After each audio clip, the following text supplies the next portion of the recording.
வணக்கம் நேர்களே, ஐரோப்பிய செய்திகளின் இரவு நேர செய்திகள். முதலில் தலைப்புச் செய்திகள். அணுவாயுத பயன்பாடு இறுதி அஸ்திரமாக இருக்கும், விளாடிமிர் புட்டின் அதிரடி அறிக்கை. டச்சு உல்லாச கப்பல் ஊழியருக்கு ஹண்டா வைரஸ் பாதிப்பு, தனிமைப்படுத்தப்பட்டு தீவிர சிகிச்சை. பிரிட்டனின் கடன் சுமை அதிகரிப்பு, ஈரான் போர் சவாலை எதிர்கொள்ளும் நிதியமைச்சர் ரேச்சல் ரீவ்ஸ். மூன்றாம் உலகப் போருக்கான ஒத்திகை, லண்டன் சுரங்க ரயில் நிலையத்தில் ரகசிய ராணுவ முகாம். உக்ரைன் ட்ரோன்களை திசை மாற்றி ரஷ்யா சதி, உலக நாடுகளுக்கு பரப்பப்படும் போலி பிரச்சாரம். ஹார்முஸ் ஜலசந்தியில் கப்பல் போக்குவரத்து திடீர் அதிகரிப்பு, ஈரான் அரசு அதிகாரப்பூர்வ அறிவிப்பு. போருக்கு தயாராகுங்கள், ஜெர்மனி விடுத்துள்ள எச்சரிக்கையால் அதிர்ச்சி அடைந்த ஐரோப்பிய நாடுகள். இனி விரிவான செய்திகள். ரஷ்யா அணுவாயுதங்களை பயன்படுத்துவது என்பது நாட்டின் பாதுகாப்புக்கான இறுதி அஸ்திவாரமாக மட்டுமே இருக்கும் என அதிபர் புட்டின் தெரிவித்துள்ளார். தற்போதைய உலகளாவிய பதற்றங்களுக்கு மத்தியிலும் அணுவாயுத போரை தொடங்குவதில் ரஷ்யாவுக்கு எவ்வித விருப்பமும் இல்லை என்பதை அவர் தெளிவுபடுத்தியுள்ளார். எனினும் தங்கள் நாட்டின் இறையாண்மைக்கு ஒட்டுமொத்த பாதுகாப்புக்கும் நேரடி ஆபத்து ஏற்பட்டால் அணுவாயுதங்களை ஏவ தயங்க மாட்டோம் என எச்சரித்துள்ளார். மேற்கத்திய நாடுகள் உக்ரைனுக்கு தொடர்ந்து அதிநவீன நீண்ட தூர ஏவுகணைகளை வழங்கி வருவதால் ஏற்பட்டுள்ள பாதுகாப்பு அச்சுறுத்தல்களுக்கு பதிலடியாக இந்த அறிக்கை பார்க்கப்படுகிறது. சர்வதேச அணுவாயுத கட்டுப்பாடு ஒப்பந்தங்களின் விதிகளுக்கு உட்பட்டே தங்களின் ராணுவ கொள்கைகள் வகுக்கப்பட்டுள்ளதாக மாஸ்கோ நிர்வாகம் குறிப்பிட்டுள்ளது. உலக பாதுகாப்பை கருத்தில் கொண்டு மேற்கத்திய நாடுகள் தங்களின் எல்லையை தாண்டிய ராணுவ தலையீடுகளை குறைத்துக் கொள்ள வேண்டும் என ரஷ்யா வலியுறுத்தியுள்ளது. டச்சு உல்லாச கப்பல் ஊழியருக்கு ஹண்டா வைரஸ் பாதிப்பு, தனிமைப்படுத்தப்பட்டு தீவிர சிகிச்சை. டச்சு நாட்டு உல்லாச கப்பல் ஒன்றில் பணிபுரிந்த ஊழியர் ஒருவருக்கு பயங்கரமான ஹண்டா வைரஸ் தொற்று இருப்பது உறுதி செய்யப்பட்டுள்ளது. பாதிப்பு கண்டறியப்பட்ட உடனேயே மற்ற பயணிகளுக்கு பரவாமல் தடுக்கும் நோக்கில் அந்த ஊழியர் கப்பலிலேயே உடனடியாக தனிமைப்படுத்தப்பட்டுள்ளார். எலிகள் மற்றும் கொறுத்துண்டிகளின் சிறுநீர், எச்சம் ஆகியவற்றின் மூலமே இந்த ஹண்டா வைரஸ் தொற்று மனிதர்களுக்கு பரவுகிறது என மருத்துவர்கள் தெரிவித்துள்ளனர். இந்த சம்பவத்தை தொடர்ந்து கப்பலில் இருந்த மற்ற ஊழியர்கள் மற்றும் பயணிகளுக்கு ஏதேனும் அறிகுறிகள் உள்ளதா என கப்பல் நிர்வாகம் தீவிரமாக கண்காணித்து வருகிறது. கப்பலில் கிருமிநாசினிகள் தெளிக்கப்பட்டு தூய்மை பணிகள் மற்றும் முன்னெச்சரிக்கை நடவடிக்கைகள் சர்வதேச சுகாதார விதிகளின்படி மிக தீவிரமாக மேற்கொள்ளப்பட்டு வருகின்றன. பிரிட்டனின் கடன் சுமை அதிகரிப்பு, ஈரான் போர் சவாலை எதிர்கொள்ளும் நிதியமைச்சர் ரேச்சல் ரீவ்ஸ். ஈரானிய போர் சூழலால் உருவாகியுள்ள உலகளாவிய நெருக்கடிகளுக்கு மத்தியில் பிரிட்டன் அரசின் பொதுக்கடன் வாங்கும் அளவு எதிர்பாராத விதமாக பல மடங்கு அதிகரித்துள்ளது.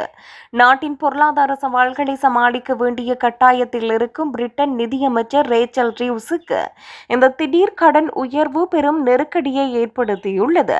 மத்திய கிழக்கு பிராந்தியத்தில் நிலவும் போர் பதற்றங்கள் காரணமாக சர்வதேச எரிபொருள் விலை மற்றும் பாதுகாப்பு செலவுகள் அதிகரித்தது இதற்கு முக்கிய காரணமாக கூறப்படுகிறது. அதிகரித்து வரும் இந்த நிதி பற்றாக்குறையை சமாளிக்க பிரிட்டன் அரசு கூடுதல் வரி விதிப்பு அல்லது பொது செலவின குறைப்பு போன்ற கடினமான முடிவுகளை எடுக்க நேரிடலாம். உள்நாட்டு பொருளாதாரத்தை மீட்டெடுக்க போராடும் வேளையில் இத்தகைய சர்வதேச பூகோள அரசியல் சவால்கள் நாட்டின் நிதி நிலைத்தன்மைக்கு பெரும் முட்டுக்கட்டையாக மாறியுள்ளன. தற்போதைய இக்கட்டான சூழலிலும் நாட்டின் பொருளாதார வளர்ச்சியை பாதிக்காத வண்ணம் ஒரு புதிய நிதி கொள்கையை வகுக்க நிதியமைச்சர் தீவிர ஆலோசனையில் ஈடுபட்டுள்ளார். மூன்றாம் உலகப் போருக்கான ஒத்திகை, லண்டன் சுரங்க ரயில் நிலையத்தில் ரகசிய ராணுவ முகாம்.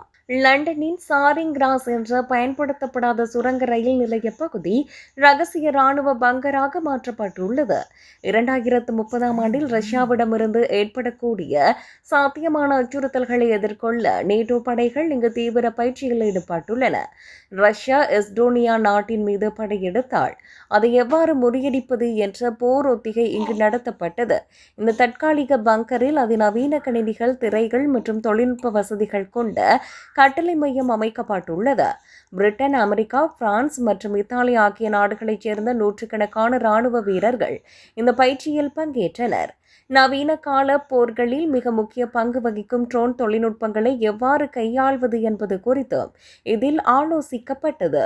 இராணுவத்தின் இந்த அதிரடி மற்றும் ரகசிய பயிற்சி லண்டன் பொதுமக்களுக்கு எவ்வித இடையூறும் ஏற்படாத வகையில் நள்ளிரவு நேரங்களில் மட்டுமே திட்டமிட்டு நடத்தப்பட்டது. உக்ரைன் ட்ரோன்களை திசை மாற்றி ரஷ்யா சதி, உலக நாடுகளுக்கு பரப்பப்படும் போலி பிரச்சாரம். உக்ரைன் நாட்டின் பாதுகாப்பு மற்றும் உளவுத்துறை அமைச்சகம் ரஷ்யாவின் புதிய சதித்திட்டம் குறித்து அதிர்ச்சியூட்டும் எச்சரிக்கை ஒன்றை விடுத்துள்ளது. உக்ரைனுக்கு சொந்தமான தாக்குதல் ட்ரோன்களை ரஷ்யா தனது மின்னணு போர் தொழில்நுட்பம் மூலம் திசை திருப்புவதாக குற்றம் சாட்டப்பட்டுள்ளது. அவ்வாறு திசை திருப்பப்படும் ட்ரோன்களை நேட்டோ உறுப்பு நாடுகளின் எல்லைக்குள் விழுமாறு ரஷ்யா திட்டமிட்டு செய்கிறது.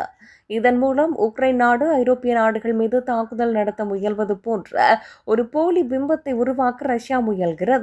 மேற்கத்திய நாடுகளின் ஆதரவை உக்ரைன் இழக்க செய்ய வேண்டும் என்ற நோக்கில் இந்த ஆபத்தான பிரச்சாரத்தை ரஷ்யா முன்னெடுத்துள்ளது. எனவே எல்லையில் விழும் ட்ரோன்கள் குறித்த உண்மைத்தன்மையை ஆராயாமல் ரஷ்யாவின் போலி பிரச்சாரத்தை நம்ப வேண்டாம் என உலக நாடுகளுக்கு உக்ரைன் கோரிக்கை விடுத்துள்ளது. ஹார்மஸ் ஜலசந்தியில் கப்பல் போக்குவரத்து திடீர் அதிகரிப்பு, ஈரான் அரசு அதிகாரப்பூர்வ அறிவிப்பு. உலகளவில் கச்சா எண்ணெய் போக்குவரத்துக்கு மிக முக்கியமான கடல் வழி தடமாக விளங்கும் ஹார்மஸ் ஜலசந்தியில் கப்பல்களின் வருகை பெருமளவில் அதிகரித்துள்ளதாக ஈரான் தெரிவித்துள்ளது. கடந்த சில மாதங்களாக நிலவி வந்த பிராந்திய பதற்றங்களுக்கு மத்தியிலும் இந்த சர்வதேச கடல் பாதையில் வணிக கப்பல்களின் இயக்கம் எவ்வித தடையுமின்றி சீராக நடைபெற்று வருகிறது. ஈரான் கடல்சார் வாரியம் வெளியிட்டுள்ள தரவுகளின்படி இந்த வழியாக பயணிக்கும் சரக்கு மற்றும் எண்ணெய் விநியோக கப்பல்களின் எண்ணிக்கை கடந்த ஆண்டை காட்டிலும் கணிசமாக வளர்ச்சி கண்டுள்ளது. உலகளாவிய கச்சா எண்ணெய் தேவையை பூர்த்தி செய்வதில் முக்கிய பங்கு வகிக்கும் இந்த ஜலசந்தியின் பாதுகாப்பை தங்களது கடற்படை தொடர்ந்து உறுதி செய்து வருவதாக ஈரான் பாதுகாப்புத்துறை குறிப்பிட்டுள்ளது. சர்வதேச வர்த்தக நிறுவனங்கள் தங்களது கடல்சார் வணிகத்திற்கு இந்த தடத்தை பாதுகாப்பான ஒன்றாக கருதி தொடர்ந்து பயன்படுத்தி வருவதையே இந்த போக்குவரத்து அதிகரிப்பு காட்டுகிறது. போருக்கு தயாராகுங்கள், ஜெர்மனி விடுத்துள்ள எச்சரிக்கையால் அதிர்ச்சி அடைந்த ஐரோப்பிய நாடுகள். ரஷ்யாவின் அச்சுறுத்தல்கள் அதிகரித்து வரும் சூழலில் சாத்தியமான ஒரு போரை எதிர்கொள்ள தங்களை தயார்படுத்திக் கொள்ளுமாறு ஜெர்மனி தனது நாட்டு மக்களுக்கு பகிரங்கமாக எச்சரிக்கை விடுத்துள்ளது. ஜெர்மனியின் இந்த திடீர் பாதுகாப்பு எச்சரிக்கை மற்றும் இராணுவ தயாரிப்புகள் ஒட்டுமொத்த ஐரோப்பிய நாடுகளின் கவனத்தையும் தன் பக்கம் ஈர்த்து பரபரப்பை ஏற்படுத்தியுள்ளது. அவசர காலங்களில் பொதுமக்கள் தங்களை பாதுகாத்துக் கொள்ள தேவையான அத்தியாவசிய பொருட்கள், உணவு மற்றும் மருந்துகளை சேமித்து வைப்பதற்கான வழிகாட்டுதல்கள் ஆலோசிக்கப்பட்டு வருகின்றன. உக்ரைன் போருக்கு பிந்தைய பிராந்திய பாதுகாப்பை கருத்தில் கொண்டு ஜெர்மனி தனது இராணுவ பலத்தை அதிகரிக்கவும் நாட்டின் உள்கட்டமைப்புகளை பாதுகாக்கவும் புதிய திட்டங்களை வகுத்துள்ளது. எல்லையில் நேட்டோ படைகளுடன் இணைந்து கூட்டு பாதுகாப்பை பலப்படுத்துவதுடன் உள்நாட்டு பாதுகாப்பு படைகளையும் முழுவீச்சில் தயார்படுத்தும் பணியில் ஜெர்மனி இறங்கியுள்ளது. அமைதி காலத்திலிருந்து பாதுகாப்பு நிலைக்கு மாறும் இந்த அதிரடி நடவடிக்கை ஐரோப்பிய பிராந்தியத்தில் ஏற்பட்டுள்ள புவிசார் அரசியல் பதற்றத்தின் தீவிரத்தை உலகிற்கு உணர்த்தியுள்ளது.